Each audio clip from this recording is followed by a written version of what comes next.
حضرت ابو موسی رضی الله تعالی عنہ نا روایت ده فرمایي چې نبی کریم صلی الله علیه وسلم فرمایلی چې د الله تعالی د تعظیم څخه دی څوک چې د سپینګری مسلمان اکرام کوي او د قرآن د حافظ هغه قرآن حافظ چې هغه په هغې عمل کوونکی وي د هغې کرام کوي او دارنګې د خپل مشر امیر بادشاه عزت کوي دا د الله عزت دی.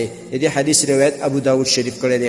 محترم مسلمانانو ورونو دې حدیث کې موږ درې خبرې زده کړې. یو دا چې د یو مشر سپینګیري احترام کول، د هغې اکرام کول، د هغې عزت کول، دا د الله عزت دی، دا د الله تعظیم دی.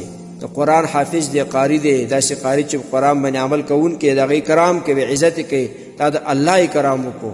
او دارنګې د خپل بادشاه، داسې بادشاه چې هغه د قرآن او د حدیث پر رڼا کې په تا باندې حکومت کوي، تا قرآن ته دعوت کوي، تا حدیث ته دعوت کوي، تا د منکراتو نه بندوي، ناروا کارونو دې بندوي، نیکو کارو ته دې دعوت کوي او تا باندې ته د هغې عزت کوي. داسې بادشاه دی تا ته ګویا تا د الله عزت وکړو، د الله تعظیم دې وکړو.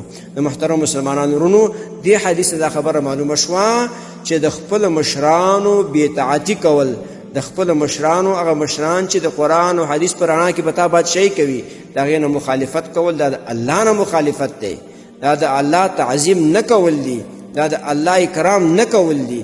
لکه نبي اسلام فرمایي چې د بادشاه چې هغه انصاف والا بادشاه وي او عدل بادشاه وي، عادل بادشاه وي، ته د هغې اکرام کوي، دا تا د الله اکرام وکړو.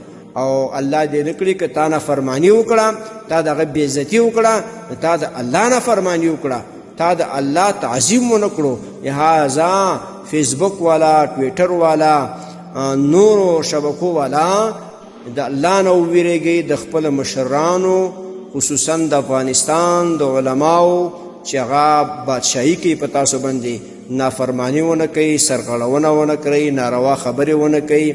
ډېر فیسبوک والا غلطې خبرې لیکي، دا خو به دې الله خفه کېږي. په تاسو باندې دغه بادشاهانو اطاعت لازم دی، واجب دی. دا د نبي علیه السلام خبره ده، زما خبره نه ده.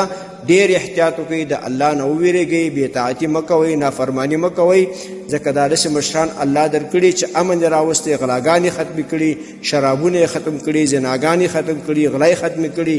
د قرآن او حدیث په رڼا کې په تا باندې بادشاهي کوي، لہذا په تا باندې اطاعت کول لازم او فرض دی. محترمو مسلمانانو ورونو، تاسو ته چې کوم روزانه د حدیث د مفهوم راځي، نو د مهربانۍ او د ثواب له مخې نورو مسلمانانو ته لیږدوئ او شیر کوئ. والسلام. د دیوبندي مسلک حنفي کاروان سټوډیو لخوا وړاندې کیږي.